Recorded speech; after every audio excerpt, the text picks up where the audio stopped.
का निधन हो गया है, किस लिए आए, क्यों आए, क्या किए? जी, उनको मिट्टी देने के लिए आए थे और साथ ही शोकाकुल परिवार को ढाढ़स देने आए थे और बाकायदा मंत्री जी से मिले, उनसे यही संदेश दिया मैंने कि परिवर्तन संसार का नियम है और एक ना एक दिन सबको उसके हवाले अपने आप को करना पड़ता है जिसने हमें दुनिया में भेजा है। तो समय हो चला था, अपने आप को ढाढ़स दीजिए, हौसला रखिए और आप पूरा झारखंड आपका परिवार है, उस परिवार की उन्नति कैसे हो, उस परिवार के लोग खुशहाल कैसे हों, इस रास्ते को आप तैयार कीजिए। अम्मी जान जहाँ भी रहेंगी वहाँ से आपके लिए दुआ देने का कार्य करेंगे। जयराम जी, ये बताइए कि आप एक नौजवान लीडर हैं, आज आपको युवा बहुत मान रहा है, आगे की राजनीति और रणनीति क्या है? एमएलए चुनाव में क्या उपस्थिति होगी आपकी पार्टी की? देखिए, 24 वर्षों का झारखंड हो चुका है, लेकिन आज भी देख सकते हैं हमारे हिस्से की नौकरियों को, चाहे आउटसोर्सिंग की बात कीजिए, टेंडर की बात कीजिए या प्राइवेट सेक्टर्स की बात कीजिए, कहीं भी झारखंड के लोग अगर खोजने जाएंगे तो नहीं मिलेंगे। चाहे वो किसी वर्ग किसी कौम का रहे, अगर झारखंड के लोग अब खोजने जाएंगे तो वो हैदराबाद के टावर लैंड में मिलेंगे, केरल की मच्छी फैक्ट्री में मिलेंगे, सूरत की कपड़ा फैक्ट्री में मिलेंगे, तो कोई सऊदी, तो मलेशिया, तो ट्यूनीशिया, तो दुबई में मिलते हैं।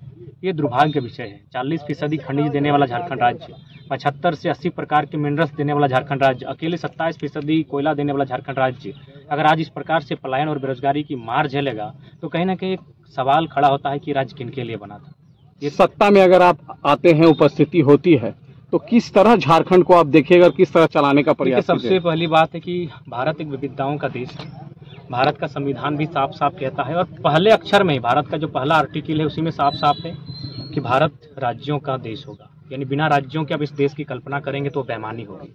तो जब भारत राज्यों का देश होगा तो बिहार यदि एक राज्य है, बंगाल यदि राज्य है, गुजरात यदि एक राज्य है और उन राज्यों की यदि अपनी मर्यादा और पहचान और परंपरा है, तो झारखंड भी एक राज्य है, उसकी पहचान, परंपरा, उसकी पहचान होनी चाहिए। तो हम सबसे पहले स्थानीय नीति की बात करेंगे, एक मजबूत स्थानीय नीति बनाएंगे जो इस राज्यवासियों में एक अंतर लाए कि इस राज्य के मूल निवासी कौन है। देखिए, भारत की आबादी अभी लगभग 1.5 अरब के लमसम है, यानी 1 अरब 40 करोड़ के आसपास है और झारखंड की आबादी 3.5 करोड़ के आसपास लगभग।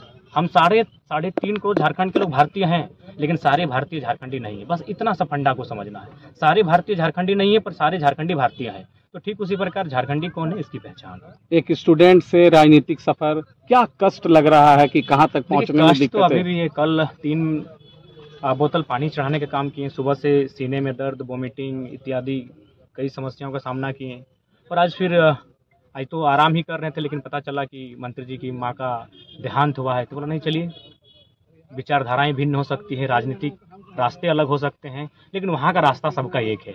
मान्यता अलग हो सकती है, कोई अल्लाह, कोई खुदा, कोई भगवान, कोई ईश्वर, कोई गॉड, कोई प्रकृति, कोई बूढ़ा बाबा, मान्यता अलग हो सकती है, लेकिन रास्ता सबका एक है। तो हमने कहा कि ऐसी घड़ी में इंसान को अपनी आपसी विचारधाराओं को भूलकर कंधे से कंधे मिलाकर खड़ा होना चाहिए, लोगों के दुख में शरीक होना चाहिए। युवाओं को रोजगार मिले, उनको उनका अधिकार मिले, उसको लेकर आज के युवाओं को आप क्या मैसेज दीजिएगा? देखिए, उनको तो हम यही मैसेज देना चाहेंगे कि देखिए, आज अगर सबसे बड़ी जिम्मेवारी किसी की है तो राजनेताओं की है, जिनके हाथों में इस राज्य की बागडोर है, जिनके हाथों में इस राज्य की भविष्य का रोड मैप है। तो उनसे अगर आप संतुष्ट नहीं हैं और आपको लगता है कि वो आपके आशाओं के अनुरूप कार्य नहीं कर रहे हैं, तो उनको बदलना चाहिए। युवाओं के हाथों में कमान देनी चाहिए, युवाओं के हाथों में बागडोर देनी चाहिए, ताकि इस राज्य को उस राज्य में तब्दील किया जा सके जिस उद्देश्य के साथ हमारे महापुरुषों ने इस राज्य को अलग बनाया था।